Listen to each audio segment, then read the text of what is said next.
अस्सलाम वालेकुम रहमतुल्लाहि व बरकातुहू। नाज़रीन, आज मैं एतकाफ़ वालों के साथ हूँ।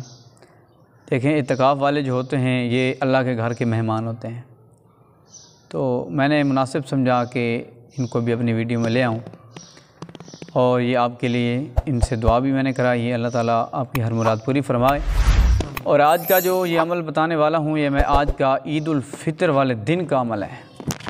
ये आप 3 दिन ये अमल कर सकते हैं, ईद वाले दिन, दूसरे दिन, तीसरे दिन। 3 दिन जो है आप ये अमल कर सकते हैं हर मसले के हल के लिए, परेशानी के हल के लिए, मुश्किल के हल के लिए, मुसीबतें बीमारियां दूर करने के लिए और अपनी नेक हाजात जो हैं उनको पूरा करने के लिए, और कारोबार में बरकत के लिए, कारोबार नहीं मिल रहा तो रिज़्क़ खोलने के लिए।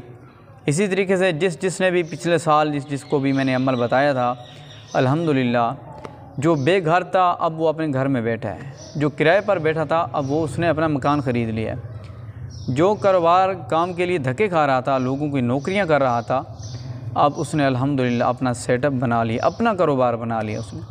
तो इस तरह के बहुत से मसाइल हैं। जिन बच्चियों की शादी नहीं हो रही थी उनकी शादी हो गई हैं, जिनकी बच्चियों के रिश्ते में रुकावट थी या बच्चों के रिश्तों में रुकावट थी उनके वो मसाइल भी हल हो गए हैं, उनके रिश्ते भी हो चुके हैं। ये औलाद का मसला था, औलाद नहीं हो रही थी तो उनकी अल्हम्दुलिल्लाह औलाद भी हो गई।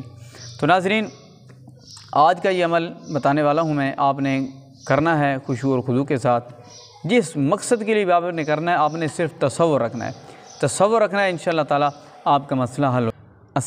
जी नाज़रीन, आज का जो अमल है, आज का ये अमल है, आपने ईद वाले दिन करना है, ईद के दूसरे दिन, तीसरे दिन कर सकते हैं।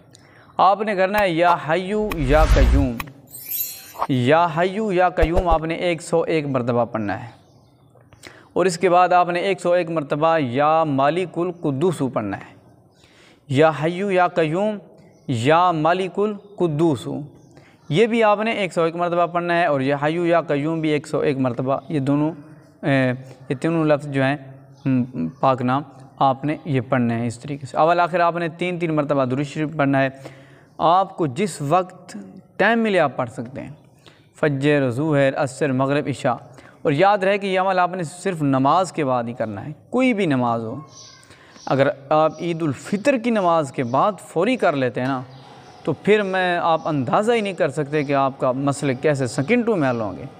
अगर आप किसी मजबूरी की वजह से ईद उल फ़ितर ईद के बाद जो है फ़ौरी नहीं कर सकते, आप ज़ुहर के बाद कर सकते हैं, असर के बाद, मगरिब, इशा, और अगले दिन भी 3 दिन आप ये अमल कर सकते हैं। इजाज़त के लिए वीडियो को लाइक कर दें और 2 लोगों को शेयर कर दें। इंशाअल्लाह ताला आपको मायूसी नहीं होगी।